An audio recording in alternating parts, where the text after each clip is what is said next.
प्रिय विद्यार्थियों, नमस्ते। आज हम तृतीय तृतीय पाठ डिजी वार्तम का अभ्यास करेंगे, अभ्यास प्रश्न हल करेंगे। तो सबसे पहले पहले प्रश्न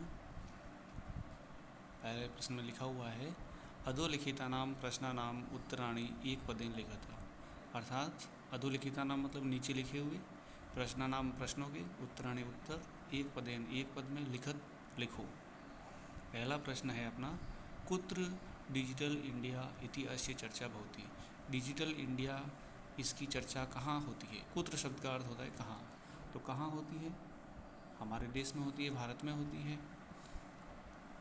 तो यहाँ पे इसका जवाब होगा संपूर्ण विश्व भी लिख सकते हैं, क्योंकि अपने चैप्टर में संपूर्ण विश्व में है, तो संपूर्ण विश्व इसका उत्तर होगा, संपूर्ण विश्व। जैसा कि आप देख सकते हैं ये संपूर्ण विश्व लिखा हुआ है, संपूर्ण विश्व। और इसके पश्चात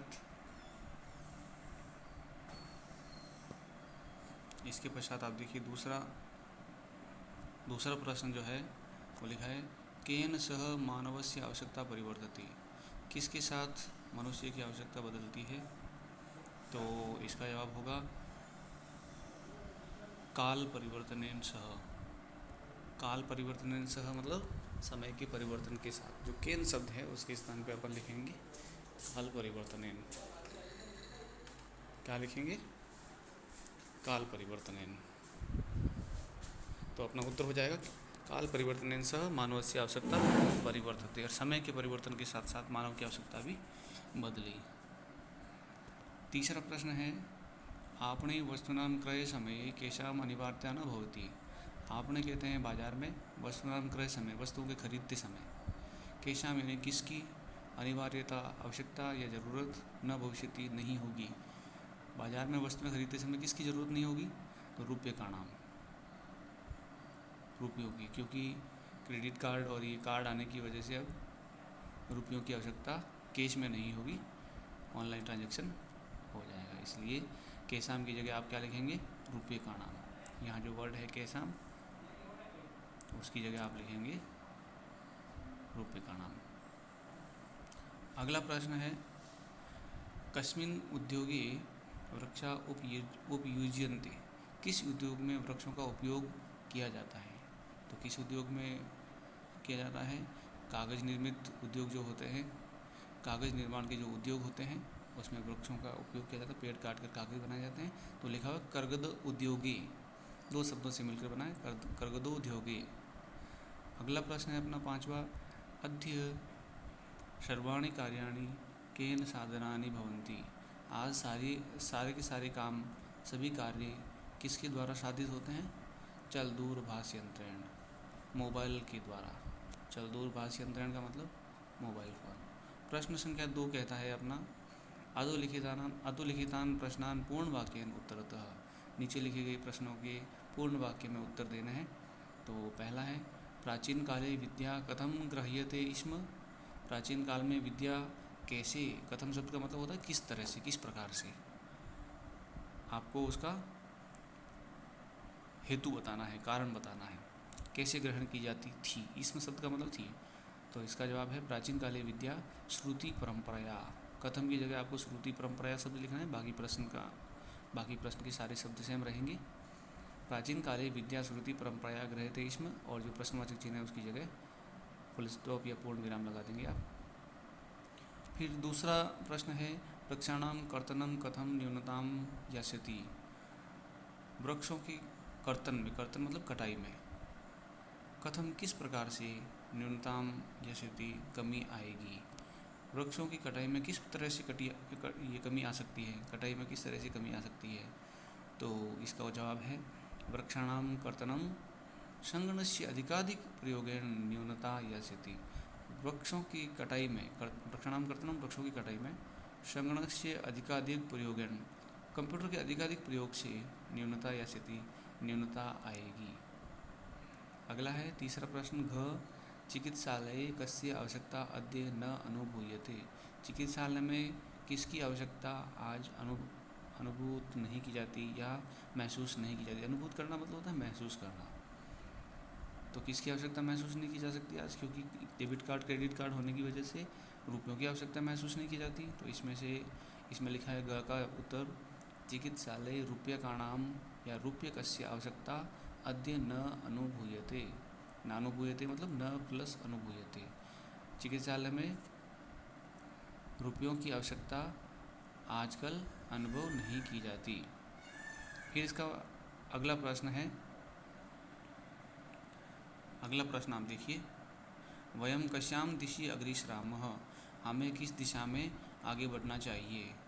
तो वयम डिजि भारतम इति दिशि अग्रश्रामः, हम डिजिटल भारत की दिशा में आगे बढ़ रहे हैं या हमें आगे बढ़ना चाहिए। अग्रश्राम मतलब आगे बढ़ रहे हैं। अगला वस्त्रपुटके केशाम आवश्यकता न भविष्यति।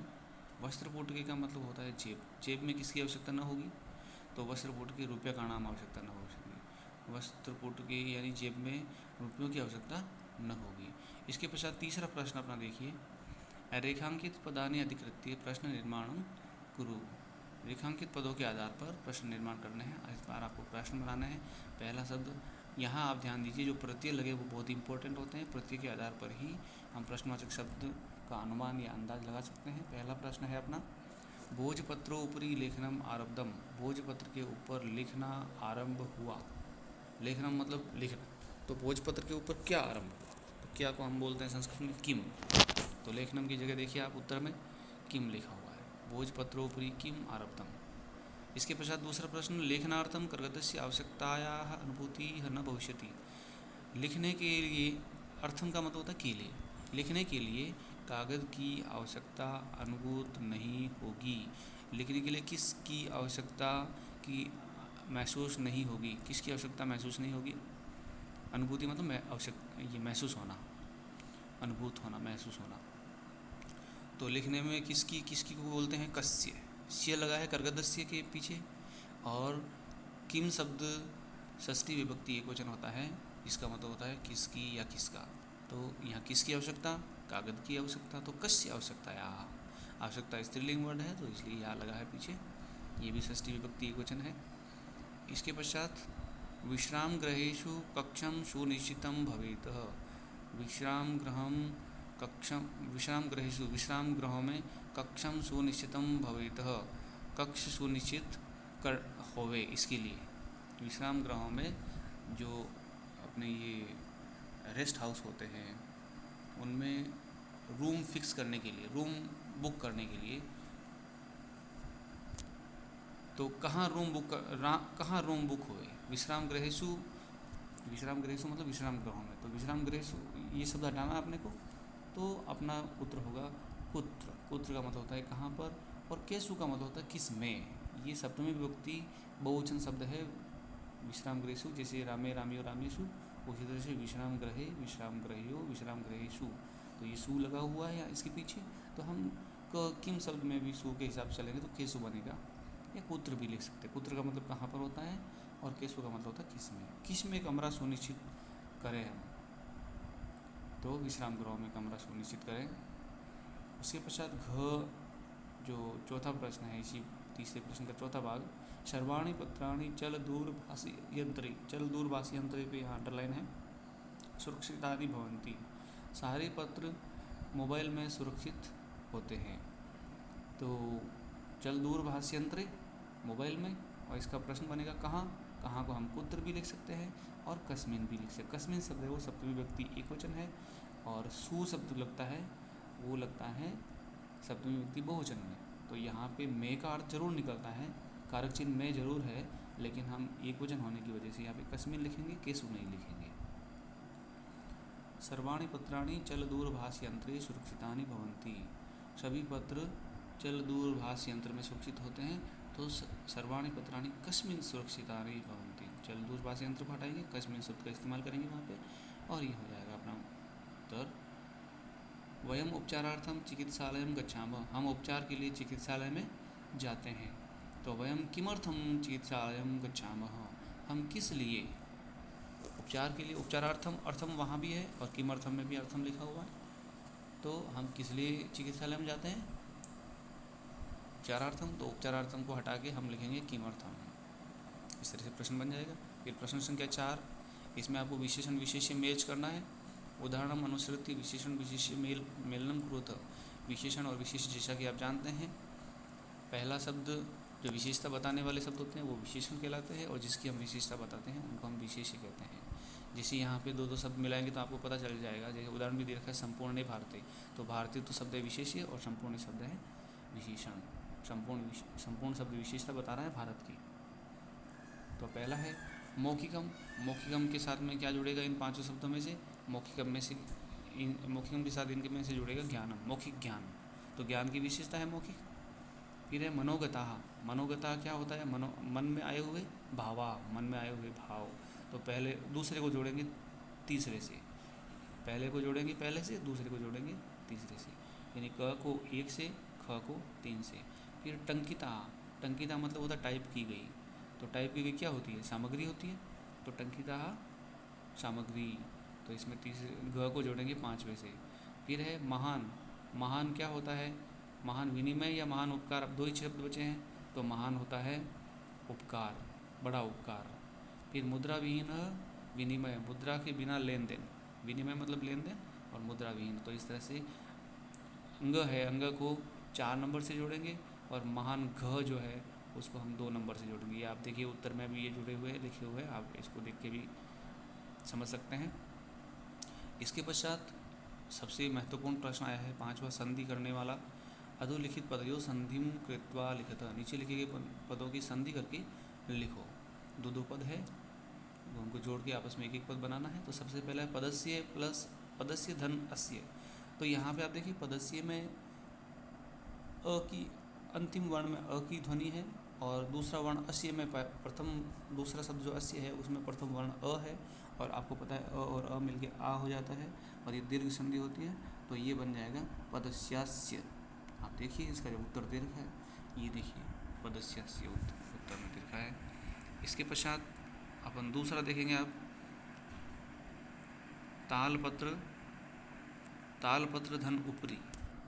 तालपत्र धन उपरी। तो तालपत्र में पत्र अ और आगे है उ। अ और उ जहाँ मिलते हैं तो वो ओ हो जाता है, गुण संधि का उदाहरण है। और ओ की मात्रा बन जाएगी त्र के ऊपर, तो हो जाएगा तालपत्रोपरि।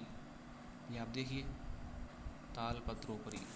और इसके पश्चात तीसरा जो है च प्लस अतिष्ठत। ये दीर्घ संधि का उदाहरण है पहले की तरह। पुनः च के अंदर अ की ध्वनि है, और अतिष्ठत में प्रथम वर्ण अ है, और अ मिलके आ हो जाएगा, तो बन जाएगा चातिष्ठतः। और आप देखिए इसका उत्तर लिखा हुआ चातिष्ठतः।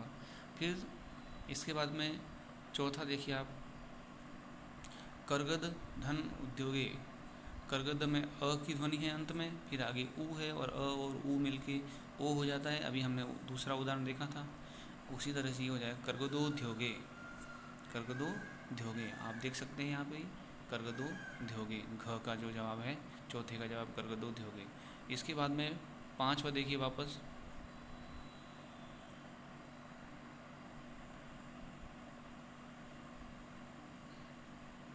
पाँचवा लिखा है इति प्लस अनयो। इति प्लस अनयो, यहाँ ध्यान देने की बात है, जब ई की मात्रा आती है उसके पश्चात कोई अन्य वर्ण आए हुए हो, अन्य वर्ण हो, तो उस ई में वो जो ई की मात्रा है आगे वाले वर्ण के साथ मिलकर य बन जाता है, और आगे वाले जो स्वर की जो मात्रा होती है वो य के साथ लग जाती है, और उसके पिछले वाला वर्ण आधा हो जाता है। तो ये इति और अन्य, ये यण संधि का उदाहरण है।